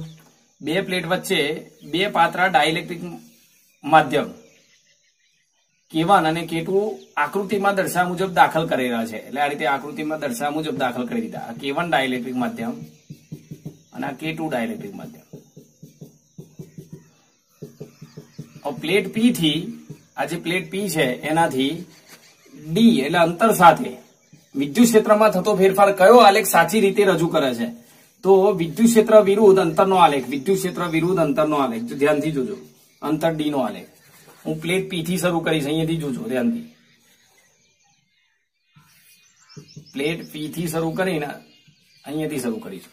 તો પહેલા જો અહીંયા કયું માધ્યમ હશે? હવાનું. તો હવાના માધ્યમે વિદ્યુત ક્ષેત્ર E0. ડાઇલેક્ટ્રિક માધ્યમમાં વિદ્યુત ક્ષેત્ર કેમાં ભાગનું હોય એટલે કેમાં ભાગનું કરતો એટલે ઓછું હોય. પછી હવાનું માધ્યમ એટલે પાછું E0, પાછું ડાઇલેક્ટ્રિક માધ્યમમાં કેમાં ભાગનું, પાછું હવાનું માધ્યમ એટલે E0. હવામાં E0 હોય તો માધ્યમમાં ડાઇલેક્ટ્રિક માધ્યમમાં કેમાં ભાગનું થાય. તો આ પ્રકારનો આલેખ આવશે. એટલે ઓપ્શનમાં જુઓ તો કયો આન્સર આવશે? આ પ્રકારનો આલેખ સી આપેલો છે, એટલે આન્સર નંબર સી આવશે. જો આગળનો ક્વેશ્ચન શું આપે છે? ચોક્કસ કદ V નો એક તાંબાનો L લંબાઈનો એક તાર બનાવે છે. તેના પર અચર બળ F લગાડતા તેની લંબાઈમાં ડેલ્ટા L જેટલો વધારો થાય છે. તો નીચેનામાંથી કયો સંબંધ નો આલેખ સુરેખા મળશે? હવે જો સંબંધ કોનો? ડેલ્ટા L ને L નો છે, ડેલ્ટા L ને L સ્ક્વેર નો છે. હવે આપણે જોઈએ સુરેખા માટે કેવો સંબંધ મળે. તો જો યંગ મોડ્યુલસ Y નું સૂત્ર ખબર છે, F into L E into delta L. હવે ધ્યાન આપો, તાર પર જયારે બળ લગાડો ત્યારે લંબાઈમાં વધારો થાય તો કદ ક્ષેત્રફળમાં ઘટાડો થાય. એટલે લંબાઈ ડેલ્ટા L જેટલી વધે તો આ ઘટે, એટલે કદ હંમેશા અચર રહે. તો આપણે ડેલ્ટા એલ ને એલ નો સંબંધ લાવવો હોય તો આને કદમાં ફેરવી નાખવું પડે, એટલે બે જ રાશિનો સંબંધ રાખવો પડે. જો ઓપ્શનમાં બે જ છે, ડેલ્ટા એલ ને એલ છે, તો આને આ રાશિને આપણે ફેરવી નાખવું પડશે એલ માં. તો જો એની જગ્યાએ વી બાય એલ લખી નાખો, વાય બરાબર F into L V by L, એની જગ્યાએ ડેલ્ટા એલ, તો એલ ઉપર જશે એટલે એલ સ્ક્વેર થઈ જશે. બરોબર. હવે જો અચર બળ લગાડતા કદ તો અચર જ રહે, કારણ કે લંબાઈ વધે ક્ષેત્રફળ ઘટે, કદ અચર, અને યંગ મોડ્યુલસ દ્રવ્ય તાબુ છે એટલે યંગ મોડ્યુલસ છે અચર, તો ડેલ્ટા એલ ચલે છે એલ સ્ક્વેર. તો જો આ સુરેખાનું સમીકરણ થઈ ગયું. વાય ચલે છે એક્સ, તો વાય અક્ષ પર ડેલ્ટા એલ આવે અને એક્સ અક્ષ પર એલ સ્ક્વેર આવે. આ સુરેખાનું સમીકરણ, સુરેખા. અને માટે ઓપ્શન કયો આવશે જુઓ તો ઓપ્શન આન્સર નંબર બી આવશે. Delta L tends to L square નો આલેખ સુરેખ મળે. જો આગળનો ક્વેશ્ચન શું આપ્યો છે, એક ચોક્કસ જથ્થાનું પાણી પહેલી 5 મિનિટમાં 70 થી 60 ડિગ્રી જેટલું ઠંડુ પડે છે અને બીજી 5 મિનિટમાં એ 54 ડિગ્રી જેટલું ઠંડુ પડે છે. તો તેની આસપાસનું તાપમાન કેટલું હશે? પરિસરનું તાપમાન ગણવાનું છે. હવે જો અહીંયા ન્યૂટનની શીતલનો નિયમ વપરાય. પ્રથમ 5 મિનિટ માટે ચલો, તો ન્યૂટનનો શીતલનો નિયમ શું હતો? Delta T upon delta T minus K dash T minus TS. હવે જો તાપમાનનો તફાવત, તો અંતિમ માઇનસ પ્રારંભિક એટલે 60 માંથી 70, અહીંયા તફાવત આવે 60 માઇનસ 70 ભાગ્યા 5 મિનિટ, બરોબર, માઇનસ કે ડેશ, અને અહીંયા કયું તાપમાન લખવાનું? સરેરાશ, એટલે 60 અને 70 ની વચ્ચેનું એટલે 65 માઇનસ ટીએસ. આ પરિસરનું આસપાસનું તાપમાન જે શોધવાનું છે. હવે અહીંયા શું થશે જુઓ તો -10 ભાગ્યા 2 એટલે -2, 60 માંથી 70 બાદ એટલે -10 ભાગ્યા 5 એટલે -2 માઇનસ કે ડેશ 65 ઓછા ટીએસ, માઇનસ માઇનસ કેન્સલ થઈ જશે. આ સમીકરણ નંબર 1. ચલો બીજી 5 મિનિટ માટે શું લખાય?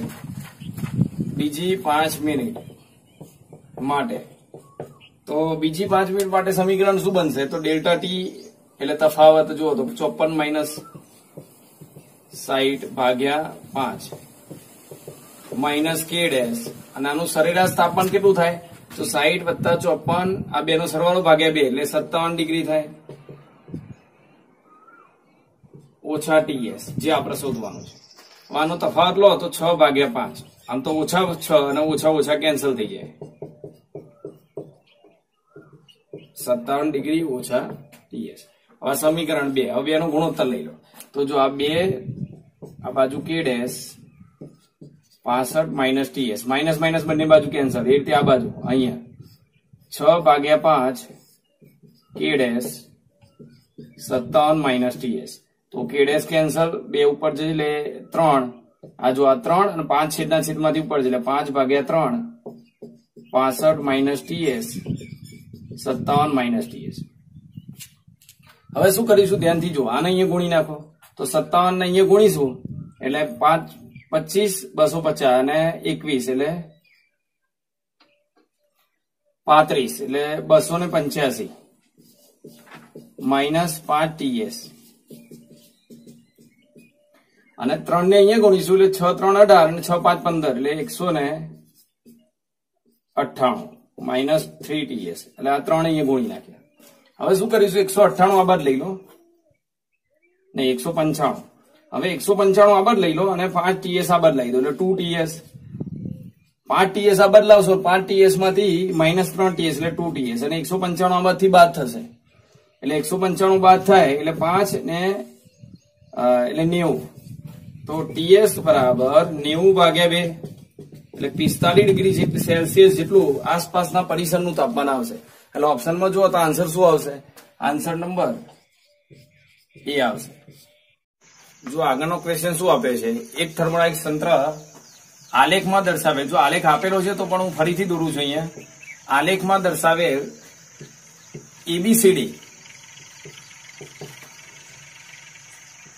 એબીસીડી માર્ગે ચક્રીય પ્રક્રિયા કરે છે.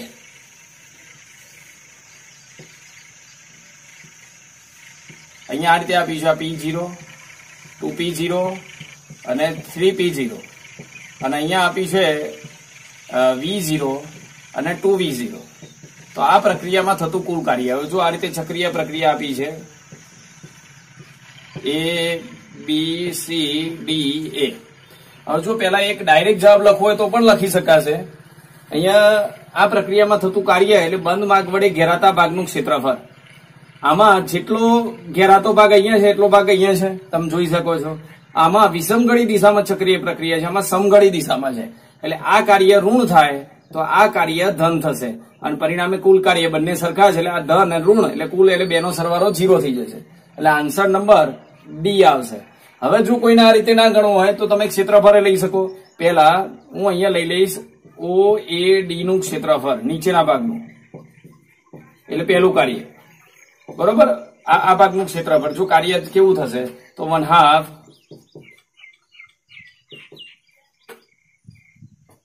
બરોબર પાયો ગુણ્યા વેદ, આમ લઈ શકીએ. પાયો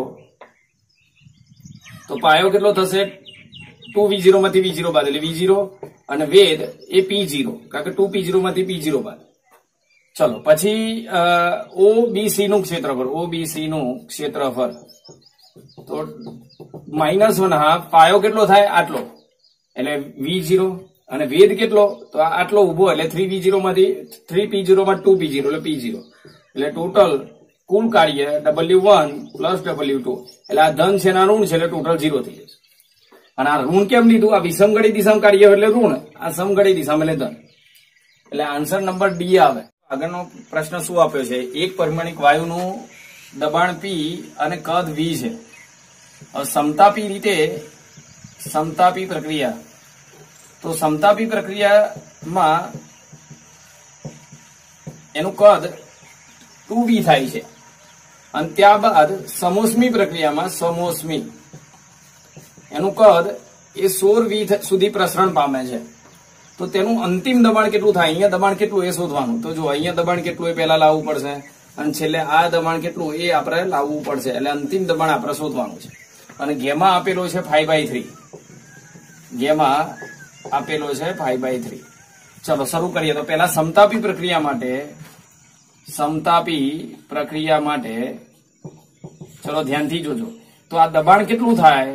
તો ડાયરેક્ટ હું લખીશ. જો કદ ડબલ થાય તો દબાણ ને કદ નો સંબંધ P ચલે છે 1/V સમતાપી પ્રક્રિયામાં, એટલે વ્યસ્ત સંબંધ છે. એટલે આ ડબલ થયું તો અડધું થાય, જે હોય એના કરતા અડધું. ચલો હવે સમોષ્મી પ્રક્રિયા માટે તો તમે જો અહીંયા સમોષ્મી પ્રક્રિયામાં સૂત્ર શું આવે? PV રેસ્ટુ ગેમા બરાબર અચળ. તો P ચલે છે 1/V રેસ્ટુ ગેમા. તો હું શું લખીશ? P ડબલ ડેશ અંતિમ કદ શોધવાનું છે અપન P ડેશ, આ બેનો સંબંધ આના ભાગ્યા. તો કદમાં ઊંધું લખાશે જો વ્યસ્ત સંબંધ છે એટલે. તો 16V સોરી આ દબાણ છે તો સામે આ કદ આવશે વ્યસ્ત સંબંધ, આમ ક્રોસ થશે એટલે 2V નીચે 16V અને રેસ્ટુ ગેમા બરોબર ને. ચલો તો P ડબલ ડેશ અને P ડેશ બરાબર કેટલા હતા? P/2. હવે આ કેટલા થાય? તો નીચે 8 આવશે, આ VV કેન્સલ એટલે 1/8 અને રેસ્ટુ 5/3. ચલો તો P ડબલ ડેશ બરાબર P/2. આ P/2 છેદમાંથી ગુણાકારમાં લાવી દીધા, અને આ 2/3 એટલે 5/3. 2 નો ઘન 8 થાય. ચલો P ડબલ ડેશ બરાબર તો P/2 અને અહીંયા 1/2 નું ઘન અને આ ઘનમૂળ એટલે 2 કેન્સલ થઈ જાય. 2 ની 5 ઘાત એટલે 32 થાય, અને 32 ગુણ્યા 2 એટલે P/64 થાય. એટલે ઓપ્શનમાં જુઓ તો આન્સર કયો આવશે? C. Answer number C P/64. જો આગળનો ક્વેશ્ચન શું આપેલો છે? સ્મોલ r ત્રિજ્યાના એવા n ટીપા છે, સ્મોલ r ત્રિજ્યાના એવા n ટીપા ભેગા થઈને કેપિટલ R ત્રિજ્યાનું એક મોટું ટીપું રચે છે. જો આ પ્રવાહીનો પૃષ્ઠાંક કેપિટલ T હોય તો આ પ્રક્રિયામાં જો ઓપ્શન જુઓ તમે, ઉર્જા મુક્ત થશે, ઉર્જા શોષાશે, એવો જવાબ લાવવાનો છે. હવે પેલા તો એક કામ કરો, ઉર્જા મુક્ત થાય કે શોષાય તો પેલા યાદ રાખો, n ટીપા નાના હોય એનું કદ ક્ષેત્રફળ વધારે હોય અને પછી ક્ષેત્રફળ ઘટે. ક્ષેત્રફળ ઘટ્યું એટલે ઉર્જા મુક્ત થાય. તો મુક્ત થતી ઉર્જા W બરાબર એટલે એના પર થયેલું કાર્ય તો W બરાબર T ઇન્ટુ ડેલ્ટા એ. હવે ક્ષેત્રફળમાં કેટલો ફેરફાર થયો આપણે શોધવું પડશે અહીંયા. તો ક્ષેત્રફળમાં થતો ફેરફાર, તો આનું ક્ષેત્રફળ, આ નાના ટીપાનું ક્ષેત્રફળમાં થતો ફેરફાર એટલે n નાના ટીપાનું ક્ષેત્રફળ, n ગુણ્યા નાના ટીપાનું ક્ષેત્રફળ ઓછા મોટા ટીપાનું ક્ષેત્રફળ. તો એક કામ કરો, હવે અહીંયા n નાના ટીપાનું ક્ષેત્રફળ શું થાય, તો એક ટીપાનું ક્ષેત્રફળ 4 પાઈ, કારણ કે ગોળાકાર ગણી શકીએ એટલે 4 પાઈ r સ્ક્વેર, એવા n ટીપા એટલે n ઇન્ટુ 4 પાઈ r સ્ક્વેર, અને મોટા ટીપા માટે 4 પાઈ કેપિટલ R સ્ક્વેર. તો કોમન કાઢો તો 4 પાઈ તો n r square minus capital R square. ચલો ક્ષેત્રફળ અહીંયા આવી ગયું t, અહીંયા 4 પાઈ n r square capital R square. આ ક્ષેત્રફળમાં થતો ફેરફાર આવી ગયો. હવે આન્સરમાં જો જવાબ કદમાં લાવવાનો છે, કદ મોટા ટીપું બન્યું એના કદમાં જવાબ લાવવાનો છે. કદ લાવવું હોય તો કદ v બરાબર 4/3 પાઈ r ક્યુબ. એટલે પેલા શું કરવું પડશે, કદ લાવવું હોય તો એક તો જો 4 પાઈ છે તો r ક્યુબ વડે ગુણો, 4 પાઈ r ક્યુબ વડે ગુણી નાખીએ અને r ક્યુબ વડે ભાગી નાખીએ. t એમનો એમ, 4 પાઈ એમને એમ, r ક્યુબ વડે ગુણે અને r ક્યુબ વડે ભાગી નાખો. છેદમાં બંનેની નીચે r ક્યુબ લાવી દઈએ. એટલે હું અલગ અલગ લખીશ, બંને નીચે r ક્યુબ. ચલો હવે શું કરીશું, હજુ 3 ખૂટ જો છેદમાં, એટલે અહીંયા 3 ખૂટ 4/3 પાઈ r ક્યુબ. 3 વડે ગુણ્યા તો 3 વડે ભાગ્યા તો 3 વડે ગુણી નાખો. અહીંયા આગળ 3 વડે ગુણ્યા 3 વડે ભાગ્યા. ચલો હવે અહીંયા શું કરીશું, હવે અહીંયા ખાસ ધ્યાન રાખજો, તો r ક્યુબ અને આનો સંબંધ લાવવો હોય તો કદનો સંબંધ. હવે અહીંયા કદનો સંબંધ લાવો તો આનું કદ કેટલું થાય, તો એક ટીપાનું કદ 4/3 પાઈ સ્મોલ r ક્યુબ, એવા n ટીપા, અને એક મોટા ટીપાનું કદ 4/3 કેપિટલ R ક્યુબ. તો 4/3 પાઈ કેન્સલ, તો n r ક્યુબ બરાબર કેપિટલ R ક્યુબ. એટલે કેપિટલ R ક્યુબ ની જગ્યાએ n સ્મોલ r ક્યુબ લખી શકો. એટલે જો અહીંયા nr square n small r cube આવું લખાય r ક્યુબ ની જગ્યાએ, અને આ બાજુ તો 1/r. હવે જોજો ધ્યાનથી, આની જગ્યાએ કદ લખી દો તમે તો 3vt, અને અહીંયા જો n કેન્સલ, r સ્ક્વેર તો 2 r અહીંયાથી જાય એટલે 1 r વધે, 1/r 1 કેપિટલ R. તો ઓપ્શન કયો આવશે, 3vt 1/r માઇનસ 1/r. એટલે જુઓ તો ઓપ્શનમાં આન્સર કયો આવશે, આન્સર નંબર સી આવશે. જો આગળ ક્વેશ્ચન શું આપે છે, 25 ગુણ્યા 10⁴ વોટ પ્રતિ મીટર સ્ક્વેર ની પ્રકાશની તીવ્રતા ધરાવતો પ્રકાશ એક સપાટી પર સંપૂર્ણ પરાવર્તક સપાટી પર લંબરૂપે આપાત થાય છે. આ સપાટીનું ક્ષેત્રફળ 15 સેન્ટીમીટર સ્ક્વેર છે. જો મીટરમાં કરું તો 10⁻² નો વર્ગ એટલે 10⁻⁴ મીટર સ્ક્વેર. તો આ સપાટી પર લાગતું સરેરાશ બળ કેટલું. હવે એક કામ કરો, તીવ્રતાનું સૂત્ર લખીએ, સરેરાશ બળ શોધવાનું છે, ધ્યાન આપજો. તો તીવ્રતા I બરાબર ઉર્જા ભાગ્યા ક્ષેત્રફળ ઇન્ટુ સમય. તો U બરાબર શું લખાય, IAT લખાય, ઉર્જા આવી ગઈ. ચલો હવે સંપૂર્ણ પરાવર્તક સપાટી માટે બળ F બરાબર, સંપૂર્ણ પરાવર્તક સપાટી માટે બળ F બરાબર શું લખાય, તો વેગમાન ભાગ્યા સમય. વેગમાન ભાગ્યા સમય. હવે વેગમાન બરાબર શું થાય, તો ડેલ્ટા U/c અને ગુણ્યા 2. વેગમાનનું સૂત્ર 2u, 2 ઉર્જા ભાગ્યા પ્રકાશનો વેગ અને સમય એમનો એમ. ચલો હવે u ની કિંમત આપણે મૂકી દઈએ તો IAT અપન t ઇન્ટુ c. તો t કેન્સલ, તો 2IA/c આવું સૂત્ર બને. ચલો હવે કિંમત મૂકી દો તો 2 I ની કિંમત તીવ્રતા તો 25 ગુણ્યા 10⁴ ક્ષેત્રફળ 15 ગુણ્યા 10⁻⁴ અને નીચે પ્રકાશનો વેગ 3 ગુણ્યા 10⁸. ચલો હવે તો -4 + 4 કેન્સલ, 3 5 15 થાય. તો શું આવશે જુઓ તો 25 દુ 5 દુ 10 એટલે 250 અને ગુણ્યા 10⁸ ઉપર આવે એટલે -8.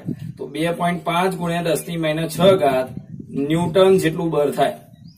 -8 માંથી 2 કેન્સલ કરી એટલે 2.5 થઈ જશે અહીંયા. તો મતલબ ઓપ્શનમાં જુઓ તો આન્સર શું આવે, આન્સર નંબર બી આવશે. આટલું બળ લાગશે. જો ક્વેશ્ચન શું આપેલો છે, એક ટ્રાન્સફોર્મરની કાર્યક્ષમતા 90% છે. આવું સમજો, ટ્રાન્સફોર્મરની કાર્યક્ષમતા મતલબ આઉટપુટ પાવર બરાબર ઇનપુટ પાવરના 90%. મતલબ ઇનપુટ પાવર તમે જે આપો એના 90% તમને આઉટપુટ પાવર આપે. એને લખાય કેવી રીતે? આઉટપુટ એટલે VS IS બરાબર 90% એટલે 9/10 અથવા 90/100. ઇનપુટ એટલે VP IP. ચલો હવે ધ્યાન આપજો. બીજું રકમમાં શું આપ્યું છે? આ ટ્રાન્સફોર્મરને હું આ ટ્રાન્સફોર્મર બતાવી દઉં છું અહીંયા તમને. આ સેકન્ડરી અને પ્રાથમિક, એને 200 વોલ્ટ અને 3 કિલોવોટનો પાવર સપ્લાય જોડેલો છે તથા ગૌણ ગુંચરામાંથી વહેતો પ્રવાહ એ 6 એમ્પિયર છે. તો પ્રાથમિક ગુંચરા એટલે ગૌણ ગુંચરાનો બે છેડા વચ્ચેનો વિદ્યુત સ્થિતિમાનનો તફાવત અને પ્રાથમિક ગુંચરામાંથી વહેતો પ્રવાહ આ બંને શોધવાના છે. રકમમાં તમે જોઈ શકો છો, રકમમાં આપેલું છે. તો રકમ પરથી મને જે મળતું હતું એ મેં લખી નાખ્યું. હવે આપણે જવાબ લાવવાનું છે, ધ્યાનથી જોજો. તો પેલા એક કામ કરો, પ્રાથમિક ગુંચરાનો પાવર આપ્યો છે ઇનપુટ પાવર. તો શું લખાય ઇનપુટ પાવર? VP IP. તો IP બરાબર ઇનપુટ પાવર ભાગ્યા VP. તો ઇનપુટ પાવર કેટલો છે? 3 કિલોવોટ એટલે મતલબ 3000 વોટ અને ભાગ્યા VP કેટલા છે? 200. એટલે કેટલા થશે જુઓ તો, 3000 ભાગ્યા 200 એટલે 15 એમ્પિયર. તો પ્રાથમિક ગુંચરામાંથી વહેતો પ્રવાહ એટલે એક જવાબ આપણી પાસે આવી ગયો. હવે આપણે શું કરવાનું છે? તો આ સમીકરણનો ઉપયોગ કરો. જુઓ તો સમીકરણ 1 પરથી આપણે શું કરવાનું? ગૌણ ગુંચરાના બે છેડા વચ્ચેનો વિદ્યુત સ્થિતિમાનનો તફાવત શોધવાનો છે. તો VS બરાબર IS છેદમાં લાવો અને આનું શું લખાય? 0.9 અથવા 90/100 રવા દો, વાંધો નહીં. અહીંયા આ ઇનપુટ પાવર કેટલો હોય તો આપેલો જ છે. Input power 3 kilowatt. ઇનપુટમાં જે પાવર આપ્યો એટલે 3000 વોટ. જો અહીંયા લખી દઉં ઇનપુટ પાવર P ઇનપુટ બરાબર VP IP બરાબર 3 કિલોવોટ એટલે કે 3000 વોટ. બરોબર, એટલે અહીંયા 3000 લખાય. તો ધ્યાનથી જોજો. તો શું કર્યું મેં? VP IP એટલે કે ઇનપુટ પાવર 3000 લખી દીધો, 90/100 લખ્યા અને IS છેદમાં લાવો. IS તો આ કેટલા થશે? જો 0 0 કેન્સલ, 9 3 90 ગુણ્યા 30 એમ રવા દઉં છું. નીચે IS ની જગ્યા 6. તો 15 6 90 થાય, 15 6 90 અને 15 3 45 થાય અને પાછળ 0 એટલે 450 વોલ્ટ. આ ગૌણ ગુંચરાના બે છેડા વચ્ચે વિદ્યુત સ્થિતિમાનનો તફાવત થાય. તો જવાબ શું આવે? જો 450 અને 15. એટલે ઓપ્શનમાં જુઓ તો કયો આન્સર આવશે? આન્સર નંબર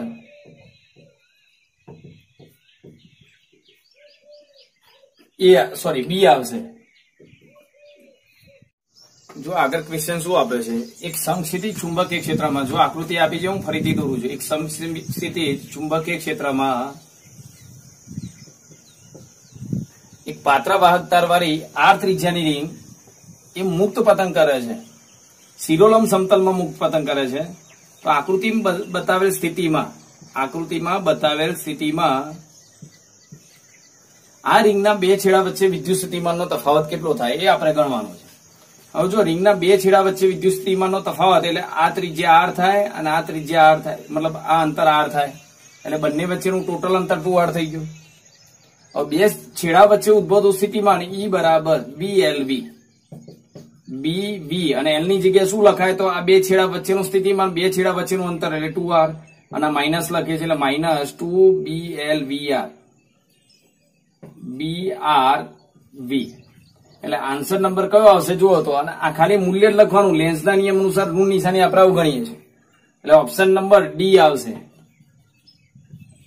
બીજું એક સ્થિતિમાન કોનું વધારે? તો જો ઓપ્શનમાં કશું છે જ નહીં. છેલ્લો ઓપ્શન ડી, એમાં આ નું સ્થિતિમાન વધારે એટલું જ છે. હા, બે છેડાનું અલગ અલગ આપેલું હતાની સાથે તો આપણે નક્કી કરવું પડે. એટલે અત્યારે આના પરથી જવાબ આપણે નક્કી કરીએ તો આન્સર નંબર ડી આવે. જો આગળનો ક્વેશ્ચન શું આપે છે? I પ્રવાહ ધારિત એક ગૂંચળું છે ABCDA. આમાંથી I જેટલો પ્રવાહ પસાર થાય છે. એના AB ભાગ પર, આ AB ભાગ પર લાગતું બળ F છે. એટલે હું ધારી લઉં કે આ દિશામાં બળ લાગે છે. આ ગુચરાને સમાન ચુંબકીય ક્ષેત્ર મૂકતા આને તમે સમાન ચુંબકીય ક્ષેત્ર મૂકો તો કાં તો બળ અંદર લાગે કાં તો બહાર લાગે. એવું ધારી લઈએ કે બહાર તરફ બળ લાગે છે એ બી ભાગ પર. તો બી સી ડી એ ભાગ પર લાગતું બળ કેટલું થાય? સોરી, કઈ દિશામાં આવે, કેટલું બળ અને કઈ દિશામાં? હવે સમજો. તો જેમ આના પર બહાર તરફ બળ લાગ્યું એમાં આના પર બહાર લાગે, આના પર બહાર લાગે, આના પર બહાર લાગે.